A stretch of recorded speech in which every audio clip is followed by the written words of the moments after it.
surprising salmon.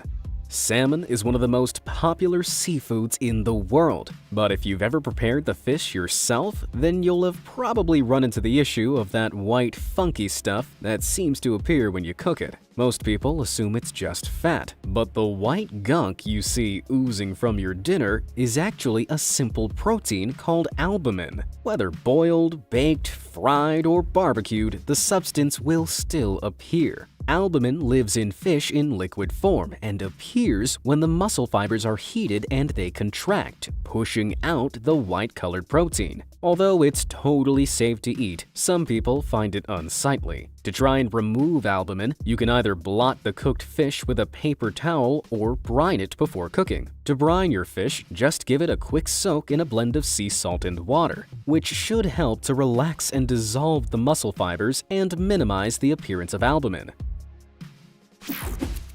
Giggling rodents. Rats aren't the most conventionally cute animals, but their reputation as disgusting vermin seems a little harsh, especially when you learn that they're ticklish. A study conducted in 2016 was able to pinpoint the tickle center of the mammalian brain, showing for the first time that stimulating neurons in that particular region can elicit a series of ultrasonic squeaks that are too high to be heard by human ears. Shinpei Ishiyama, a neuroscientist at the Humboldt University of Berlin, noted that the rats not only return over and over again to the place where they were tickled, but that tickling their bellies also triggers the neurotransmitter dopamine in the key reward-related brain circuits in the rodents. If that wasn't enough to prove that they love being tickled, rats also show a classic display of positive emotion found in many species, such as dogs, foxes, and even human children, called joy jumps. True to their name, this involves leaping into the air with both legs together. Talk about a cuteness overload! Disappearing socks.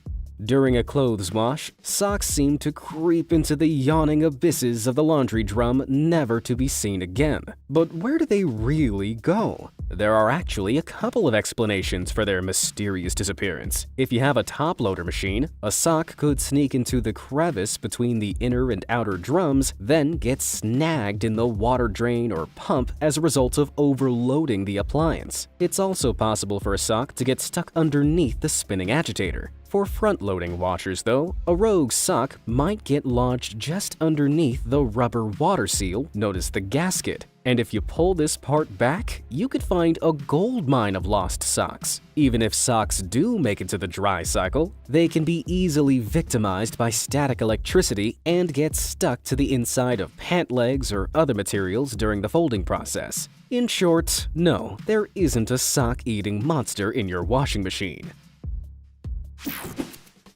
Waterfall wonders.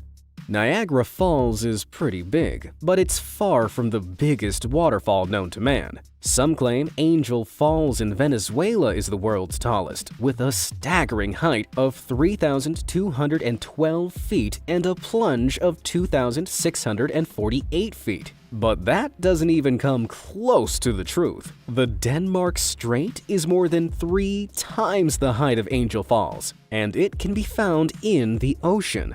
That's right. This mammoth waterfall, located near the southern tip of Greenland, begins 2,000 feet under the ocean surface and plunges to a depth of 10,000 feet, a nearly 2-mile drop. What's more, the Denmark Strait carries an estimated 123 million cubic feet of water per second. That's equivalent to almost 2,000 Niagara Falls at peak flow. But how can a waterfall happen underwater? Simply put, cold water is denser than warm water. In the Denmark Strait, southward flowing frigid water from the Nordic seas meets warmer water from the Irminger Sea. The cold, dense water quickly sinks below the warmer water and flows over the huge drop into the ocean floor, creating a downward flow that goes completely undetected without the aid of scientific instruments. An iPhone secret.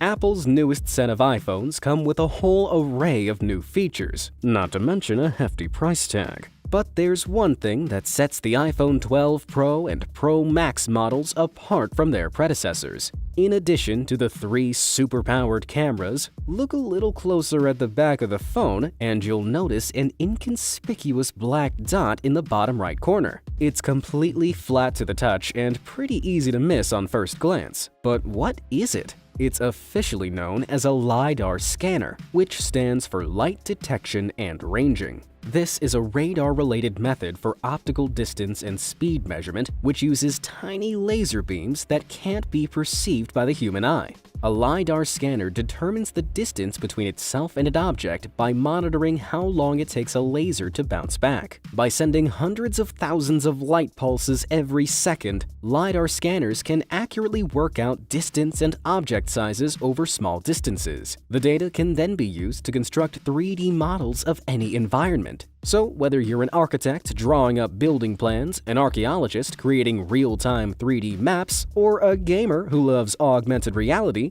this swanky new scanner could revolutionize the way we use our phones.